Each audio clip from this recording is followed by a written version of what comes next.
One moment, I was 33 and married to the love of my life. The next, I was signing cremation papers because his body was too mangled for an open casket. That's how fast your life can fall apart. 6 months ago, my husband Oliver died in a brutal highway accident on his way home from work. 1 second, he was texting me about dinner plans. 5 minutes later, he was gone. In those first few weeks, I forgot how to breathe. I forgot how to eat. I only remembered how to cry. But somehow, I kept going through the kindness of strangers, the support of a grief group, and surprisingly the quiet presence of my parents who had never really been close until suddenly they were. For a while, it felt like everything was slowly, painfully healing. But I had no idea. The real heartbreak hadn't even begun yet. My name is Emma Grant. I'm 33 years old, a senior marketing consultant by title, a widow by circumstance, and a woman clinging to scraps of stability by sheer willpower. 6 months ago, I had a husband, a plan, a home full of quiet joy and shared dreams. Now I have his toothbrush still sitting in a cup in the bathroom because I can't bring myself to throw it away. Oliver and I met in college during a late-night study session at the library. He offered me a granola bar. I offered him a red pen. And the rest was history. He wasn't flashy. Not loud or charming in the obvious ways, but he remembered things like how I always double-knotted my shoes or how I hated parsley in my eggs. He made me feel seen. We were trying to start a family. We'd been through 2 failed rounds of IVF, and were preparing for a third when the accident happened. One moment he was texting me to ask if I wanted takeout for dinner, and 15 minutes later, he was gone. A delivery truck ran a red light. His car was crushed beyond recognition. The days that followed blurred into each other. Funeral arrangements, condolence cards, casseroles stacked on the porch. I barely remember any of it, but somehow I kept going for myself, for the version of Oliver that still lived in my mind. I started going to a grief support group every Tuesday night. That room full of strangers and folding chairs saved me. We cried together. We laughed inappropriately. We learned to breathe again. What surprised me most during those months was how my relationship with my parents shifted. Growing up, I was always in the shadow of my younger sister, Sophia. She was the charismatic one, the performer, the can't-look-away girl with a knack for drawing attention like a magnet. I was quieter, steady, invisible most days. But after Oliver died, my parents stepped up. My dad came over to fix creaky doors and oil the garage hinges. My mom brought soups, lit candles, and actually sat beside me instead of passing judgment from a distance. They asked if I needed anything. When they gently mentioned their rising medical costs and modest pensions, I volunteered to send them $1,500 a month via automatic transfer. It wasn't about obligation. It felt right, like family giving and receiving, like we were healing together. Our Tuesday dinners became a tradition. Mom's pot roast, Dad's dry humor. We even watched documentaries together afterward, something I never imagined them enjoying. They asked about my work at the agency. They listened when I vented about deadlines or demanding clients. For the first time in my adult life, I felt like their daughter, not a placeholder for Sophia's spotlight.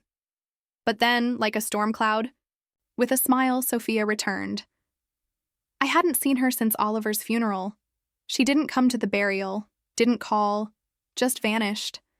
And now here she was, 7 months pregnant, standing in my parents' doorway like nothing had happened. Her makeup flawless, her belly round beneath a cashmere sweater, her eyes scanning the room like she still owned it. "Surprise!" she sang out. "Guess who's back?" Mom flew across the room to hug her. Dad's eyes lit up with the kind of joy I'd never seen when I walked through their door.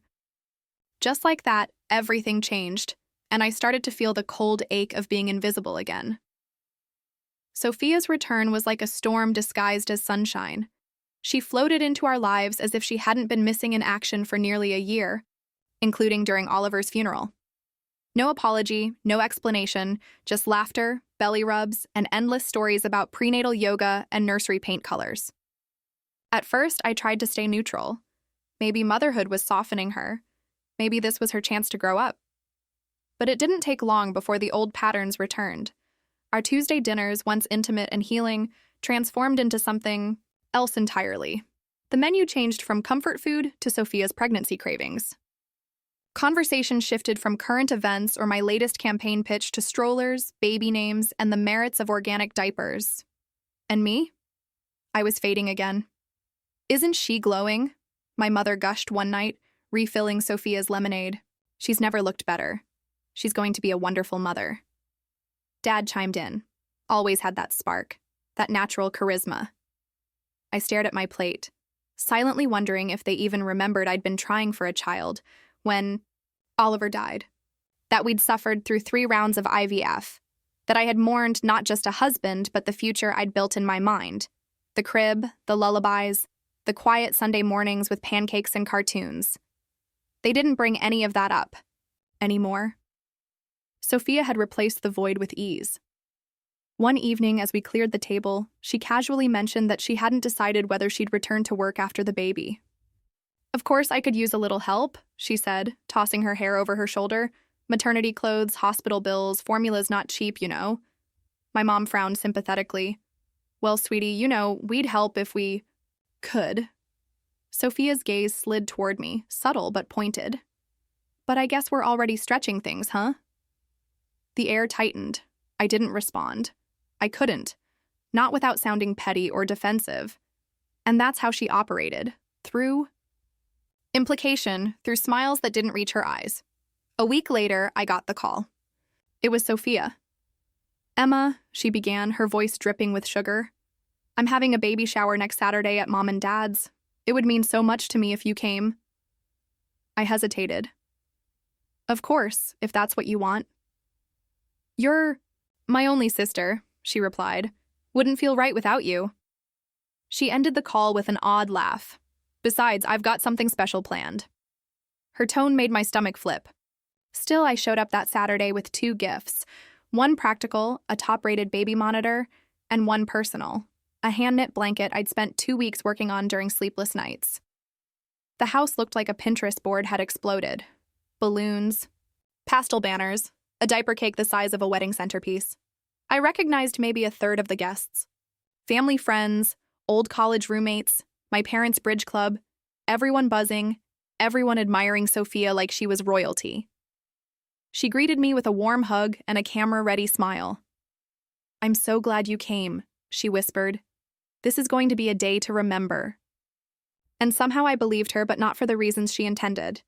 The baby shower unfolded like any carefully staged performance with Sophia in the starring role. We played the typical games: guess the baby food flavor, measure the belly with ribbon, pin the diaper on the baby. I smiled through it, holding a paper plate on my head while sketching what I thought was a teddy bear and trying not to win. Every time I so much as got a question right, Sophia shot me a look like I'd stolen a spotlight meant only for her. She moved through the crowd like a pageant queen. Every gesture was graceful, every laugh calculated, every touch to her belly, perfectly timed for maximum effect. Then came the gift opening. One by one, Sophia unwrapped diaper bags, wipes, warmers, footed pajamas, all while offering dramatic gasps and saccharine thank yous. When she got to mine, her hands slowed. She held up the baby monitor first. "Oh, this is so generous," she said to the room, then glanced at me. "You've always been practical, haven't you, Emma?" Laughter rippled through the crowd. I managed a tight smile. Then she reached for the blanket. Her fingers traced the soft yarn like it was laced with secrets. She held it up for everyone to see. "And this," she said softly, "this is special. My sister made this by hand." The guests murmured approvingly. For a brief moment, I felt seen. Maybe we'd turned a corner. Then she tapped her glass with a spoon. The soft clinking silenced the room. "There's something else," she said, placing the blanket delicately over her lap. "Something I've been holding close, but I think it's finally time to share." Her eyes met mine. My chest tightened. "I want to tell you all who the father of my baby is." Gasps, curious glances. A few people chuckled, assuming this was just another game, but her face was dead serious. "The father of my baby," she repeated, "is Oliver Grant." I didn't understand the words at first. My brain tried to rearrange them, to interpret them as a joke, a slip, a lie. But her eyes never left mine. "My late husband," I whispered. Sophia nodded solemnly. Yes, your late husband. The room froze.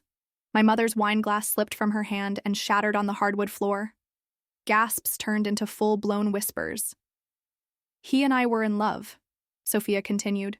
We kept it quiet for obvious reasons, but we were planning a life together. He was going to leave Emma for me. The silence roared in my ears. I was barely breathing. Sophia stepped closer, one manicured hand resting on her belly. After his accident, I didn't know what to do. But when I found out I was pregnant, I knew I had to raise this child. And now that I'm nearing the birth, it's time to talk about what's fair. She turned to me again. As Oliver's only biological child, my son is entitled to his share of the estate. Aunt Marcia gasped out loud. I'm not asking for everything, Sophia added like she was doing me a favor. Just half. The downtown apartment, part of the savings, and perhaps a portion of the house sale proceeds. My mouth went dry. My feet felt glued to the floor. Before I could speak, my father stepped beside her, his face grave. Emma, he said, using that same condescending tone he used when I was a teenager, caught staying out past curfew. You need to do the right thing. This baby is your brother's child. Family takes care of family. Brother. My mother appeared at Sophia's side, nodding solemnly. We've talked about it, sweetheart. Sophia deserves to be supported. Oliver would have wanted this. I stared at them, the three of them, lined up like some twisted tribunal. I wasn't just being erased. I was being replaced. You all knew, I said softly, the words barely, escaping my throat. They didn't answer. You knew this was coming, and you let me walk in here like a fool. Still nothing. Sophia pulled out her phone. In case anyone doubts it, she said, tapping the screen. We have proof. She held it up so the nearest guests could see photos. Oliver and Sophia in a hotel room, kissing, holding hands at a restaurant. Text messages, some explicit, some painfully romantic. I don't love her anymore. One message read. You're the only one I want. Each line pierced through me like ice picks. I backed away, eyes blurring, guests whispering, some looking at me with pity, others with curiosity, a few hiding smiles like they were witnessing the final act of a play. I didn't say a word. I turned, grabbed my purse from the table, and walked out the front door. I barely registered my mom calling after me. I reached my car, hands shaking as I fumbled for my keys. My vision swam with rage, betrayal, humiliation. I slammed the door, started the engine, and drove with no idea where I was going. I didn't cry. Not yet. There was something deeper than crying building inside me. Something colder, something stronger. I drove for over an hour before I realized I wasn't heading anywhere. No destination, no plan, just motion. Because sitting still felt unbearable. The late afternoon sun had turned gold, stretching long shadows across the windshield, as I pulled into a quiet grocery store parking lot and turned off the engine. I sat there, gripping the steering wheel with white-knuckled fists, willing myself, not to scream, but the silence was louder than any scream. Oliver, Sophia, my parents, all of them together behind my back. For how long? The betrayal didn't come all at once. It trickled in slowly. A memory here, a phrase there. Little things that made sense now in the worst possible way. The sudden business trips, the unanswered texts, the way he started showering as soon as he got home. I thought it was stress. I thought it was me. God help me. I thought it was me. I drove home eventually, but the house didn't feel like home anymore. I walked in and immediately wanted to walk back out. The walls were heavy with memories I no longer trusted. I threw my keys on the counter, pulled off my shoes, and collapsed on the couch. My phone was already buzzing. Texts from my mother, from Sophia, one from my dad simply saying, "Call me. Let's talk about what's fair." What's fair? I didn't reply. I silenced the phone and turned off the lights. I sat in the dark, staring into space as night swallowed the house. I don't remember falling asleep, only that I woke up sometime after 2 a.m., curled into a ball, every part of me aching. The next day, I opened my banking app and canceled the monthly transfer. To my parents. Let Sophia support them now. She had their love, their admiration. Let her give them their damn $500 a month too. 3 days later, I got the email. Subject: legal notification of intent to file claim. It was from a law firm on Sophia's behalf. They were pursuing her rightful claim to Oliver's estate, the apartment, half of the savings, a portion of the suburban home I now lived in. Their justification: her son, the only biological child of Oliver Grant. My breath caught. He hadn't even been born yet. The letter went on to say that if I didn't voluntarily agree to divide the estate equitably, they would take the matter to court. Voluntarily. The word made bile rise in my throat. I printed the letter, folded it carefully, and placed it in a drawer with a label that said things I never thought I'd see. That same afternoon, I received a second email. This one from my employer. Emma, let's talk. I'm worried about you. It was from Henry, my boss, the only person who had shown me unwavering kindness since the funeral. He'd noticed the slip-ups, the missed deadlines, the unreturned emails. I walked into his office the next morning, handed him a manila envelope with my latest project files and said, I need time. He nodded. Paid or unpaid, whatever you need. I left the building with a cardboard box in my arms and shame in my chest. It had all come undone. Work, family, stability, even Oliver.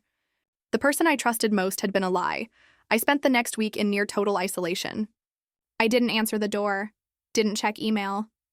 I let groceries rot in the fridge. I slept too much and not enough. Sometimes in the same day, I watched old TV shows with the volume low, just enough noise to feel like I wasn't completely alone. When the baby was born, I found out on Facebook. A photo. Sophia in a hospital bed, glowing and smug, my parents flanking her on either side, holding the baby. James Oliver Grant Jr. I stared at the name for so long the letter stopped. Making sense. James Jr. She named him after Oliver, my husband. She wrapped him in the blanket I made with my own hands. And my parents. My parents stood beside her like it was the proudest moment of their lives. I threw my phone across the room. I sat in the wreckage of everything I once trusted and asked myself the question no one wants to answer. Was any of it ever real? The Tuesday support group met without me for the second week in a row. Diane texted. So did Linda.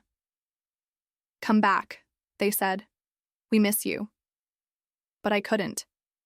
Not yet, because I hadn't hit the bottom. Not quite. The final blow came in a manila envelope, thick and official. The court summons. Sophia had made good on her threat. She was suing me for half of everything Oliver had left. And worse, my parents were listed as supporting witnesses. I stood in my kitchen, barefoot and shaking, holding the papers in one hand and a cup of untouched coffee in the other. The world swam. My knees buckled. I dropped everything. I dropped the mug. I dropped the idea that family protects you. I dropped the lie that love, real love, never dies. If you've ever been blindsided by betrayal, if you've ever had to rebuild from the ashes of someone else's lies, tap that like button and subscribe to our channel. These are the stories people don't talk about, but should.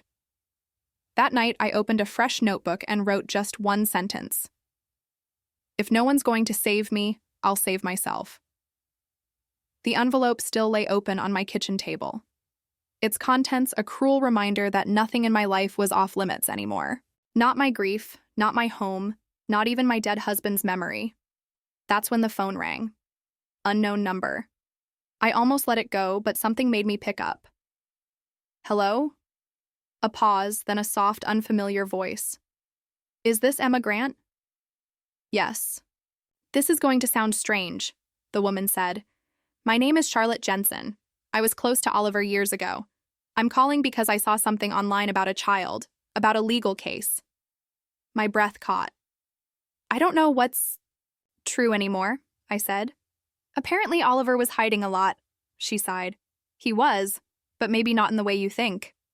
There was a beat of silence before she added, I have something you need to see, something that might change everything. We agreed to meet the next morning at a small coffee shop across town. I didn't sleep that night. I sat up on the couch, blanket over my knees, staring at the same photo of Sophia's baby, James Jr., again and again. And I wondered, what if Charlotte had answers? What if there was something, anything left to salvage? The next morning, she was already seated when I arrived. Early 40s, modestly dressed, hands folded tightly in front of her like she was afraid I might turn around and run. You look just like he described you, she said. I sat down slowly, unsure if it was a compliment or an accusation. Oliver and I were together briefly, she continued, before you met. We ended badly. But before that, we were trying for a baby. My stomach twisted. She reached into her purse and pulled out a file folder. I recognized the logo on the corner immediately. Boston General Hospital. I kept this, she said. Inside were medical records dated 11 years ago. Words jumped out at me. Complete azoospermia. No viable sperm present. Natural conception not possible. I stared at them. My fingers trembled. He couldn't father a child, I whispered. She nodded. That baby? Your sister's holding, it isn't Oliver's. It never could have been. The courtroom was packed. Half the people there had once smiled at Sophia's baby shower. The other half were attorneys, clerks, and people who had no business watching my life burn but watched anyway. Sophia sat across the aisle from me, dressed in somber black with minimal makeup, clutching baby James Jr. like a prop. Her eyes were red, her nose perfectly powdered. A performance from start to finish. My parents sat behind her, still on her side. I didn't look at them. I was done looking, backward. William Martinez, my attorney, stood with calm authority. Your Honor, he began, the plaintiff claims that her child, James Jr., is the biological son of the deceased Oliver Grant. She claims inheritance rights based on paternity. The judge nodded. However, William continued, we are submitting medical records proving that Oliver Grant was medically diagnosed with complete azoospermia. He was biologically incapable of fathering a child. Gasps whispered through the gallery. Sophia's lawyer leapt to his feet. Objection. That's hearsay. The plaintiff contends the documents are falsified. Noted, the judge said. We're prepared for that, William replied coolly, which is why we've brought a witness. And that's when Charlotte Jensen stood up. Sophia's eyes went wide, her mouth fell open. This is Charlotte Jensen, William said, a former partner of the deceased. She is in possession of the original certified medical records from Boston General Hospital, dated before Mr. Grant's marriage to the defendant. Your Honor, she is also willing to testify under oath. The judge glanced over the documents, then at Charlotte. Are you prepared to testify that these are authentic and unaltered? I am, she said clearly. Sophia looked like she might faint. Her hand clutched her baby tighter, but William wasn't done. In light of this evidence, he said, we request a court-ordered DNA test to determine paternity should the court find the child's alleged status relevant to this claim. Sophia's lawyer stood again. That's impossible, Your Honor. The father is deceased. There's no viable DNA. Actually, William said, turning toward the gallery, we have someone else prepared to assist with that. The courtroom door opened. In stepped a silver-haired woman in a navy suit. She walked tall with a quiet, commanding grace. Amelia Grant, Oliver's biological mother. A stunned hush fell over the room. Sophia's face drained of color. She shook, her head in disbelief. This is Oliver Grant's mother, William said. She has agreed to undergo DNA testing as a familial match for the child in question. The judge raised an eyebrow. You're his mother? Amelia nodded. I am. I was estranged from Oliver for years. I stayed away out of respect, but I'm here now because this is wrong. The judge leaned back in her chair. Then DNA testing is ordered. We'll reconvene when the results are available. Sophia started to cry. Fake or real, I couldn't tell. But what I did know, what I felt with certainty, was that her story had begun to collapse, and I wasn't going to be the one left holding the rubble this time. The DNA results came back 2 weeks later. Negative. There was zero genetic link between James Jr. and Amelia Grant. The child was not Oliver's. He never had been. Sophia had lied, under oath, in front of family, in front of me. The judge dismissed the case with prejudice, calling it a gross attempt to defraud the court. Sophia was lucky I didn't pursue criminal charges, but I didn't need revenge. I needed closure. Outside the courthouse, my parents tried to approach me. My mother cried. My father looked pale and old. They said they'd been misled, that they thought Sophia was telling the truth. I didn't respond. I got in my car, rolled up the window, and drove away. A week later, I gave Amelia the keys to the downtown apartment. She cried when I handed them over. "You saved my life," I said. "No," she whispered. "You just finally got yours back." We now have dinner together every Sunday. She tells me stories about Oliver. The good, the broken, the human. We're learning to heal together. I've gone back to work full-time. I joined a book club. I walk every morning, I bake bread badly and laugh when it sinks in the middle, and most of all, I sleep through the night again because I'm not carrying their weight anymore. Sophia still sends letters. She says she's sorry that she needs help. I throw them away unread. I've learned that forgiveness doesn't mean access. And family is earned. If you've made it this far, thank you for listening because stories like this matter. They remind us that no one, no matter how kind, how giving, how loyal, deserves to be used. And if you've ever had to cut ties to save yourself, I want you to know something. You are not wrong. You are not cruel. You are free. If this story touched something in you, hit like and subscribe. We share real stories for real people. Stories that hurt, heal, and honor the truth.